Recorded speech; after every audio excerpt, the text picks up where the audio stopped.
Ô, Viegas. Oi. Você acha que, concorda comigo, que tudo é possível quando se quer muito? Claro, é o primeiro passo. Ele nasceu em São Sebastião do Maranhão, Vale do Jequitinhonha, nas Minas Gerais. Ele é Dom José Otácio. Bom dia, doutor. Bom dia, Eduardo. Bom dia aos ouvintes. Seja bem-vindo. Quantos irmãos? Obrigado. São 6 irmãos, somos 7 lá em casa. Profissão do seu pai? Meu pai é agricultor. Com quantos anos você foi pro Rio? Com 16 anos. Para estudar? Já foi para entrar pro seminário. Queria ser padre? Queria ser padre. Entre Rio, ficou 10 anos em Roma já. Pois é, 6, né? De 95 a 2001 e uma retomada de 2020 a 2024. E o senhor ficou num cargo importante lá agora. Eu tinha a função de coordenar, dirigir um colégio onde os padres brasileiros ficam para estudar. E quis o destino que o senhor voltasse do Vaticano para o Rio, do Rio para cá em setembro do ano passado, como bispo auxiliar de Belo Horizonte. Papai já está no céu. Perfeitamente. E mamãe? Mamãe está aqui, mora comigo, inclusive, aqui em Belo Horizonte. E muito orgulhosa, imagina. Mestrado, doutorado, um estudo que eu trouxe até cá. Fala pra gente sobre a quaresma. O que é a quaresma, qual o sentido dela e por que é que a gente que acredita em Papai do Céu e Jesus Cristo deve se concentrar numa reflexão mais ampla. Nós propomos, Eduardo, a viver aquela experiência que Jesus vive no deserto, né? Que é uma experiência de despojamento e total ligação com Deus.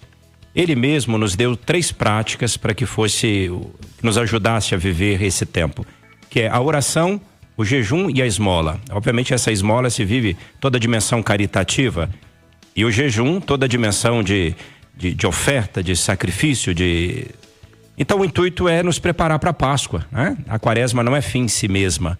Ela é para que nós possamos nos predispor a acolher a vitalidade nova do ressuscitado. Quaresma vem de 40.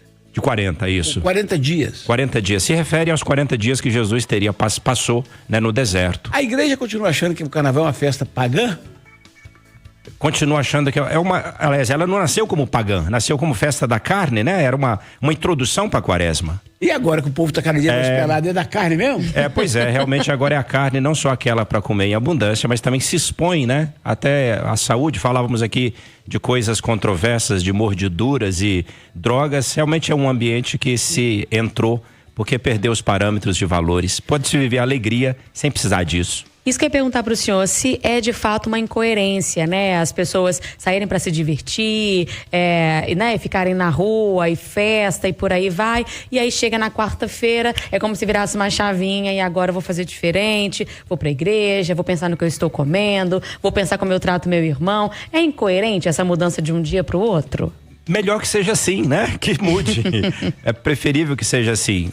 Provavelmente quem procura o que você disse depois não é quem teria vivido de maneira, talvez tão de maneira irregular, digamos, os dias de alegria do carnaval. Porque quem vai procurar depois deve estar tem valores, né? Que são um substrato de valores. Ô padre, a minha mãe, se a gente comesse carne na quarta-feira de cinza, o pau comia. E isso mesmo depois de adulto, na rua, você lembrou de não comer carne hoje? A igreja não faz tanta questão disso mais não, né? Então, Eduardo, essa é uma lei eclesiástica, né? O que é dado, é proposta para todos. Aliás, os cristãos, os católicos de 18 a 60 anos. Veja só, já tem concessões. Uma pessoa mais frágil ou que questão de saúde não é exigido. Mas eu te diria que ainda mantém-se, a regra mantém-se. Ô, Viega, até que enfim eu vi uma coisa boa depois dos 60. Vou comer minha carninha no almoço. Fala aí, Viegas. A gente vai passando o tempo, né, padre? Vai aprendendo a separar algumas coisas, a compreender o que está sendo dito de fato, né? A importância de você amar o outro, a cuidar, a viver ali seguindo um caminho que Jesus ensinou. Agora, outras coisas, se você puder fazer, pode ter um significado para você, mas tem gente que, se só falar pro outro, contar pro Eduardo, tirar vantagem, não necessariamente está fazendo alguma coisa para se redimir, para recomeçar, né? Perfeito, né? Essas coisas têm que acontecer dentro do coração, né? É a interioridade, é ali que conta. Aliás, o mestre já disse, né? Não é o que sai que entra na boca, é aquilo que sai de dentro do coração. Por acaso, aliás, a propósito, o padre, quem está na live, está vendo que o nosso bispo auxiliar está com a munheca do braço direito enfaixada. E a gente conversava aqui, eu perguntei o que foi, porque é claro que onde ele está indo, todo mundo está perguntando, o que foi? Aquela pergunta que você faz, E ele me explicando. foi fruto de uma cirurgia mal resolvida, não é isso? Mas eu tenho culpa nisso, infelizmente, sabe? Não se comportou no pós-operatório? Isso, pós-operatório. E pode acontecer, depois não fiz os devidos, permitir, né, a verificar que estava curado, talvez até pela limitação dos meios que me eram oferecidos. Você teve agora que extrair um osso. Perfeitamente. E então, gente, vamos aproveitar esse momento de fé, que nós estamos com o Bispo Auxiliar de Belo Horizonte aqui, que está com o braço enfaixado, para fazer um apelo ao secretário de Estado, ao secretário municipal, aos secretários e prefeitos de todas as cidades. Ô, gente, Belo Horizonte está com 33 mil pessoas na fila da cirurgia eletiva. E no caso das cirurgias ortopédicas, são milhares que passam pelo pronto-socorro, primeiro atendimento, depois não tem mais o Galba Veloso, aquele anexo que tinha lá, não tem mais o Maria Amélia Lins. Imagina, vai acontecer com essas pessoas, o osso vai colar errado, depois vai ter que quebrar para operar de novo. Vamos pedir a Papai do Céu. Aí, senhor Bispo, você podia fazer um favor para mim numa missa, fala com o Dom Valmor, para botar numa missa da fraternidade, dar um pedido para que as autoridades tenham pena de quem está com a cirurgia eletiva parada, porque eles falam que não é de urgência, não é para quem não está sofrendo. Pois é.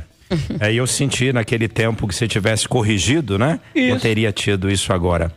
Agora, padre, deixa eu te perguntar uma coisa, voltando um pouquinho no assunto da quaresma aqui, Edu, queria pedir pro senhor dar uma dica para quem às vezes quer seguir uma vida de mais retidão, com o coração mais tranquilo, tá tendo dificuldades nos tempos atuais, às vezes não consegue ali acompanhar, né, alguma religião, ou então não consegue mesmo acalmar o coração, tá vivendo um momento de ansiedade muito grande, passando por dificuldades aí, né, doença mental. Qual seria uma orientação que o senhor possa dar, de modo geral, para que as pessoas tentem, né, se conectar mais com Deus? Então, minha referência é sempre a pessoa de Jesus, né? Então, os ensinamentos dele, a pessoa, a intimidade com ele, porque ele é esse ser humano perfeito, né? A sua ordem. Então, a relação dele com Deus, penso que essas relações, elas são necessárias. Então, uma relação adequada com Deus, perceber-se criatura, o Criador, depois uma relação adequada com os outros, né? Fraternidade, ver o outro como um horizonte bom de relações, consigo mesmo, sem dúvida, evitar, né? Nos 3 níveis nossos, né? O espiritual, este emocional, né? E também o físico. E depois a relação com a própria criação, né? Com aquilo que o Criador colocou pra gente. São modos da gente, mesmo quem não tenha uma religião, que possa estabelecer-se de maneira, uma qualidade boa. Dom Otácio, 2 homens, diferença pequena de idade, né? O Fuad deve estar batendo 79, 80. É o prefeito de Belo Horizonte reeleito. O Papa Jorge Bergoglio, o argentino, Papa Francisco, 88. Eles estão lutando pela vida, né? Com a saúde bastante crítica. A gente torcendo, cai lá, no caso do Fuad, aqui em Belo, no caso do Papa, o mundo inteiro. Mas isso deve servir de reflexão pra gente, que tudo passa mesmo, né? Nós temos que ter noção da finitude da vida, viver mais leve e solidário. Então, inclusive, Eduardo, na liturgia de hoje, da quarta-feira de cinzas, na liturgia católica, quando se coloca as cinzas, né? Por isso chama quarta-feira de cinzas, uma expressão que é usada é: lembra-te que és pó e ao pó has de tornar. Justamente para perceber esta fragilidade, essa caducidade, o aspecto passageiro da vida. Não ficar com muita coisa, com muita bobagem, com muita encrenca, com muito orgulho, maltratando o outro, brigando para aqui e por lá, porque vai virar pó. Pois é, né? E até o mestre fala, né? Não só de pão vive o ser humano, no sentido de que não só das coisas materiais. Agora, pensando nessa revolução toda que a igreja tem vivido, né, nas transformações, num olhar mais aberto, tentando respeitar também as mudanças que o mundo sofre, né? O que a gente pode esperar, padre, de agora para frente, assim, uma igreja de fato que tente se adequar, vamos dizer assim, à atualidade? Essa expressão adequar-se à atualidade, ela é sempre delicada, né? Porque a gente, obviamente, contempla, vê os sinais dos tempos, mas tem coisas que a gente não pode fazer esse processo, né? Elementos do Evangelho, aquele que Jesus disse e deixou pra gente não é passível, né? de mudanças. Mas esse olhar sensível, né? Aos sinais dos tempos, a percepção da história, sensibilidade das pessoas, se for esse o caminho para que o Evangelho chegue ao coração das pessoas, pode ter certeza que a igreja será sensível a isso.